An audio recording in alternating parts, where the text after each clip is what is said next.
Dig Radio. Dig Radio, la radio du Nord-Vendée.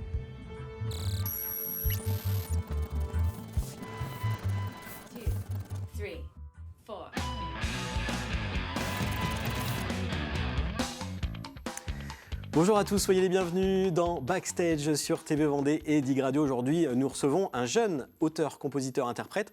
C'est Valentin qui nous rejoint dans le fauteuil de Backstage. Bonjour Valentin. Bonjour Guillaume. Tu vas bien ? Ça va et toi ? Très très bien, merci. On se tutoie aussi, c'est vrai que c'est clair. On se connaît aussi depuis quand même un paquet d'années déjà. Je suis ta carrière, on va dire, tu as commencé quand il y a peut-être 10 ans maintenant. Il y a même plus que 10 ans, tu vois, j'ai 22 ans, j'ai commencé à 7 ans. À 7 ans. La scène à 7 ans. D'accord. Et puis après, la musique en général, la composition vers 14-15 ans, donc ça fait quand même un paquet d'années, quoi. C'est toujours un plaisir. Ouais. T'es originaire d'où, Valentin ? De Savenay, du coup, à côté de Nantes, donc je connais bien la Vendée, je connais bien cette région et j'aime beaucoup. Voilà, tu as de la famille même à Dompierre-sur-Yon. À côté de TV Vendée, quoi. C'est clair, ça c'est un peu la surprise, quoi. Juste incroyable. Juste incroyable. Ça représente quoi pour toi, Valentin, les backstage ? Alors on va revenir sur ton parcours, sur ce qui t'arrive là actuellement, c'est un truc de dingue, hein, on peut le dire. Complètement, c'est clair.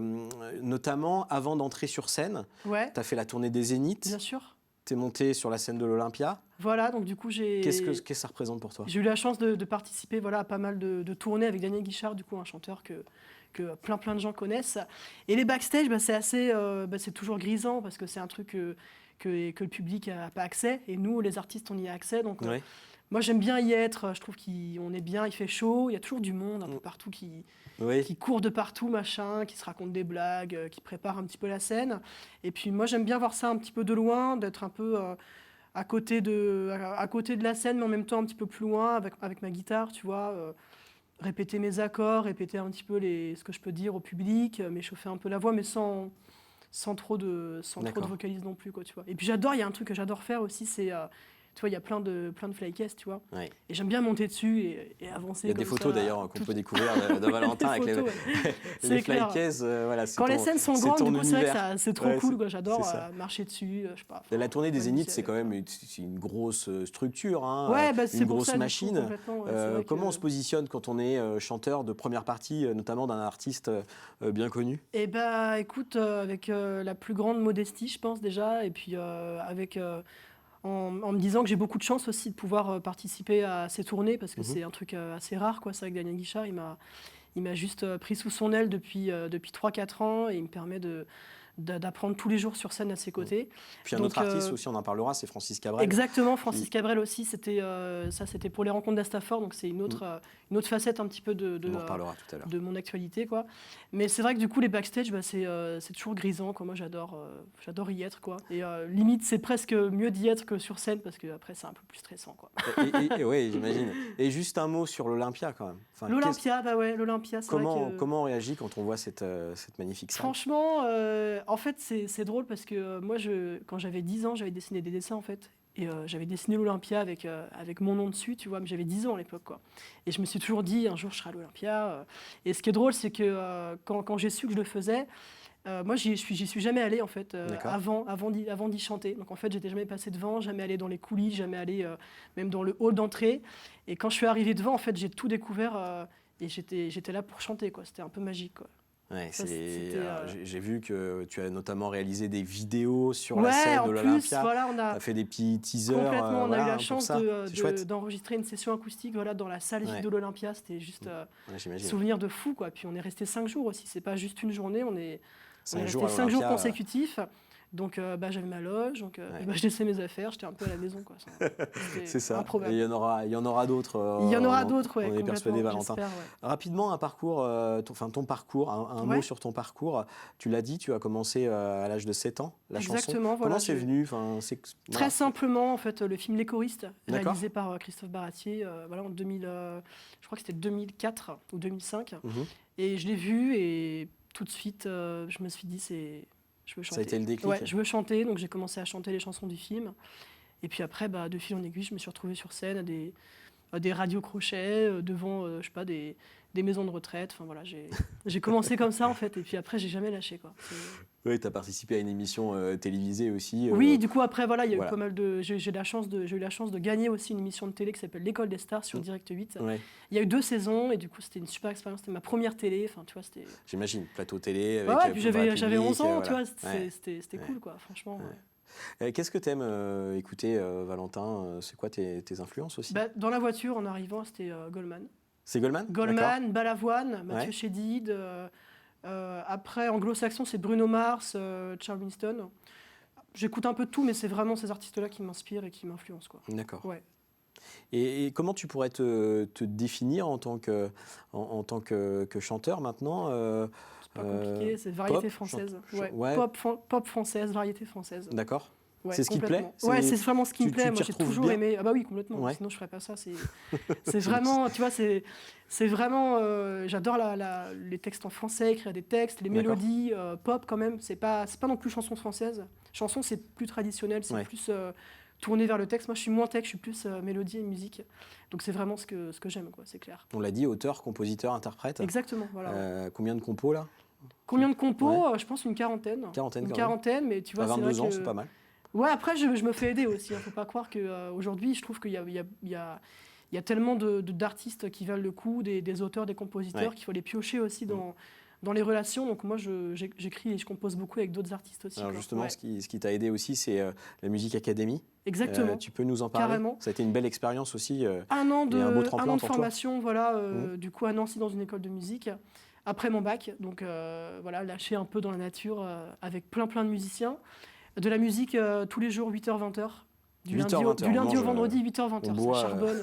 C'était génial, franchement. Moi, j'ai le goût du travail en plus, donc j'ai beaucoup aimé, quoi. J'ai appris vachement et puis je me suis professionnalisé, quoi, aussi. Je me suis endurci aussi musicalement, au niveau de l'esprit aussi, parce que la musique aussi, c'est un état d'esprit, je trouve. Et on apprend pas mal, quoi. Ouais, c'est là qu'on t'a repéré aussi, on peut dire. Exactement. Daniel Guichard est venu, c'était le hasard qui a fait que...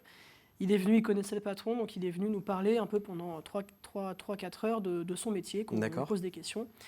Et puis, je lui ai dit, tiens, je te file mon disque. Il me dit, je l'écouterai. Je me suis dit, il l'écoutera jamais. Ouais. Et après, il m'a rappelé 2 semaines après, il m'a dit, écoute, j'ai écouté, c'est vraiment bien. Je pars en tournée dans 3 semaines, est-ce que tu veux venir avec moi?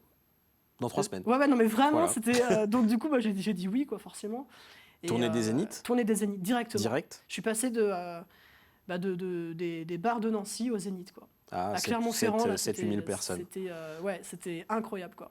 Et un vrai rêve qui se réalisait, je me suis sentie vachement à ma place aussi, tu vois, j'étais pas stressée, j'étais tellement contente d'y être, en fait, que du coup, ça s'est très bien passé, quoi. Voilà, Donc 2 ans en tournée Même plus que ça, ça a commencé en 2016. Ouais. On a fait une tournée en 2017 et une en 2019, du coup, voilà. D'accord. De janvier à mars-avril, donc il y a eu 3 tournées, ça représente 80 dates, voilà. D'accord, en effet, bravo Valentin. C'est tout Daniel Guichard, quoi. Merci à lui, quoi. Vraiment. Et vous êtes toujours en contact, j'imagine? Bien sûr, complètement, bien sûr. Un autre artiste, on l'a dit tout à l'heure, c'est Francis Cabrel aussi? Exactement, donc du coup j'en parlais par rapport aux rencontres, au fait qu'aujourd'hui je compose beaucoup avec d'autres gens aussi. C'est grâce à ça, clairement.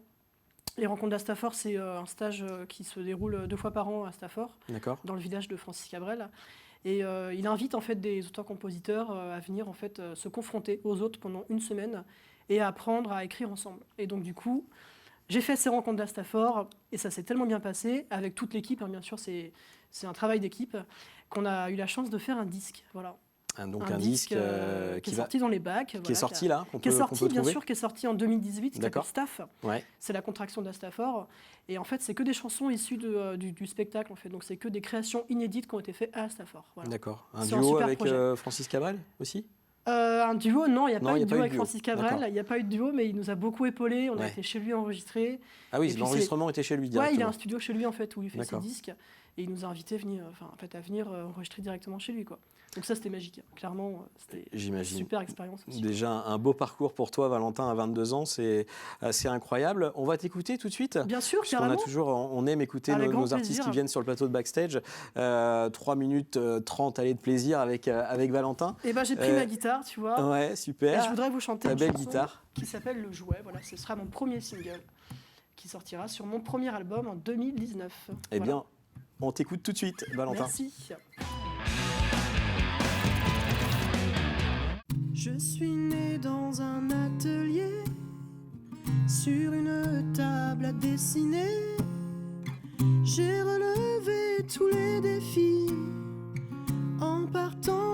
simple croquis. J'ai commencé sur les marchés, entre les montres et les colliers. J'attirais le regard des mioches qui n'avaient pas un sou en poche. Je suis le jouet abandonné, laissé dans un coin du grenier. Mais je garde toujours l'espoir que des enfants viennent me voir. Une fois mon brevet déposé, j'en ai fait des publicités en première page des magazines ou bien exposé en vitrine. J'étais le produit de l'année, vendu en série limitée. J'avais mon rôle au cinéma et des poupées folles de moi. Je suis le jouet abandonné, laissé dans un coin du grenier. Mais je garde toujours l'espoir que des enfants viennent me voir. Puis un jour la mode a changé et tout le monde m'a délaissé. J'ai été mis en promotion pour finir en bas des rayons. Mes batteries se sont déchargées et j'ai commencé à rouiller. Les ventes n'étaient plus assez fortes et l'usine a fermé ses portes.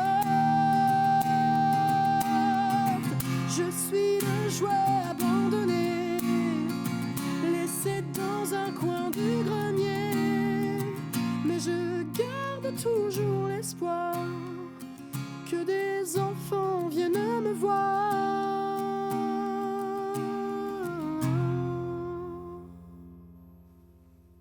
Merci Valentin pour ce beau moment dans Backstage. Merci à toi, merci beaucoup. C'était un vrai plaisir de te revoir et de te recevoir sur le plateau de TV Vendée. Qu'est-ce qu'on peut te souhaiter rapidement? Qu'est-ce qu'on peut me souhaiter? Écoute, que ça continue franchement. Que ça continue, que je sois heureux, voilà. Ça va continuer et tu vas être heureux, j'en suis persuadé. Ouais. Merci Valentin, on te suit sur les réseaux, on tape Valentin et voilà toute ton actualité. Et puis l'album en préparation qui sortira au printemps 2020. Voilà, on donne rendez-vous à tous nos téléspectateurs et auditeurs pour bien se procurer ton prochain album, Valentin. Avec plaisir, merci beaucoup. À toi et à la semaine prochaine dans Backstage.